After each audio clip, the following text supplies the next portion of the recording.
articulated pretty much every one of those notes. How did I do it? Ghost tonguing. My name is Dominick Farinacci. Thank you so much for joining. This is part 4 of an 8-part educational series around one of the world's greatest trumpet players, Clifford Brown. This post is going to focus on ghost tonguing, which is one of the most defining characteristics of Clifford.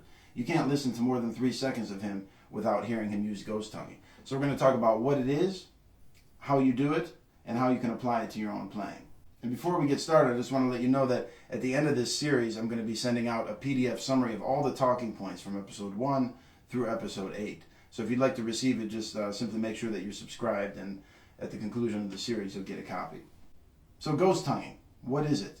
It's a form of articulation that makes certain notes sound kind of hazy or less clear or kind of out of focus. Sometimes you can't even tell what the actual notes are, and these notes are called ghost notes.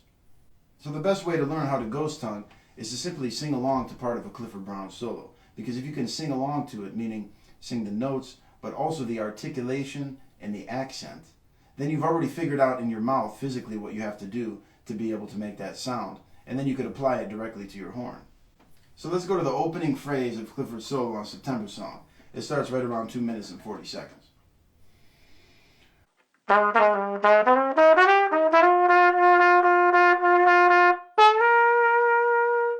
Right, so we're focusing on the last phrase, which he ghost tongue. Okay, so now when I sing it, listen to the sounds that I'm making to be able to sing what he's playing. Da da da da da da da. Right, so 2 different distinct sounds. One is da, and the second is meaning if you say the letter N, it's the last part of the sound of letter N. So da and da So for those of you who are watching who aren't musicians, probably think this is really strange, and maybe it is, but we're going to be making all kinds of different sounds here, so just bear with us. It's important to explain correctly. So again, da, da, So now let's take a look at what's happening rhythmically with the phrase. Da da da da da da da. If we take the accents out and the ghost tonguing out, all it is just 8 consecutive eighth notes. Da da da da da da da da da. Right? So I'm going to clap eighth notes. Da da da da da da da. Right? Okay. So what he's doing is accenting certain notes. And if you break down the rhythm of the notes that he's accenting, it's basically da da da da da da da. And when I'm clapping eighth notes, da da da da da da da. Okay? So for the accented notes, he's applying the articulation of da. And for all the other notes, which are ghost notes, he's applying the articulation of So it's important to remember that accents are really what makes ghost tonguing effective. Because if you don't have accents, then the ghost notes aren't really going to stand out. They're just going to sound like weird, strange notes. But for the das, it's all about the accent to make the ghost note effective. So now listen to the phrase with all of this in mind. Right?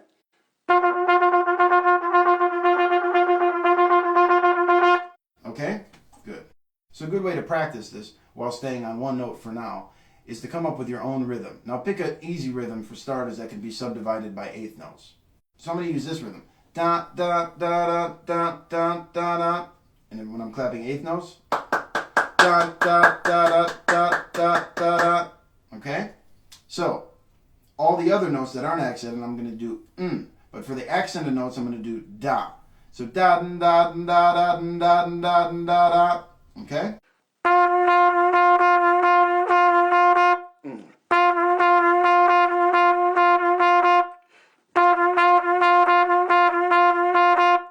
So you see why it's really important to subdivide into eighth notes? That way you know the exact placement of the notes, meaning the ghost notes. So because they're not just kind of wandering out there, they're all very strategically placed in the rhythm of a phrase. So that was ghost tonguing on just one specific note. It gets a little bit trickier when you incorporate ghost tonguing into a certain phrase that has a lot of different notes. So let's get into this. Let's go back to the original phrase that I made up at the beginning of this post and check it out.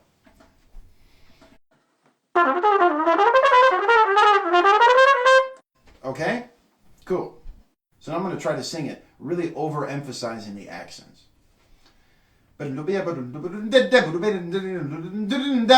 Right? One more time, listen. Right? Okay. So now, wherever the accents are, I'm going to apply the da articulation. All the other notes, da, Now listen again with that in mind.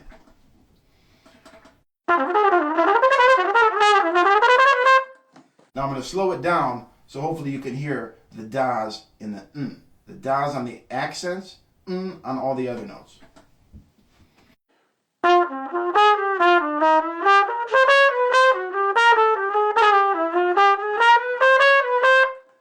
Right?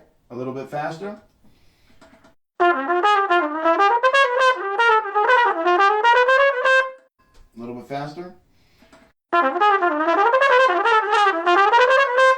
a little bit faster, hopefully. Right? Okay, cool. So practice things very slowly, and it really would help if you write them out. Pick a phrase, figure out the exact accents you want to use, and physically write it out with a pencil and manuscript paper, not on a computer. Pencil, manuscript paper, and put the little accent over the note you want to accent.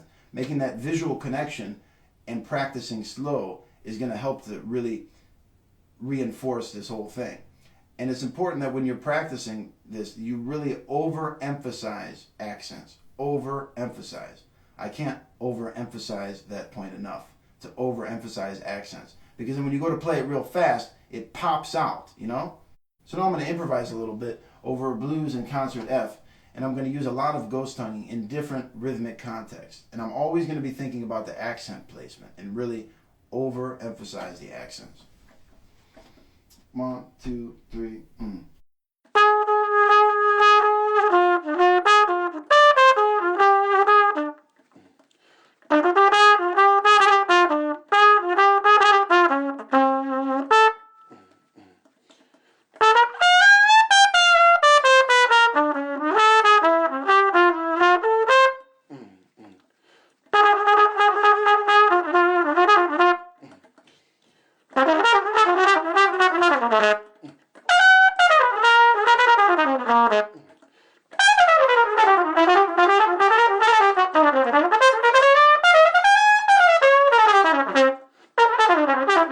So thanks so much for checking it out. We hope you enjoyed it.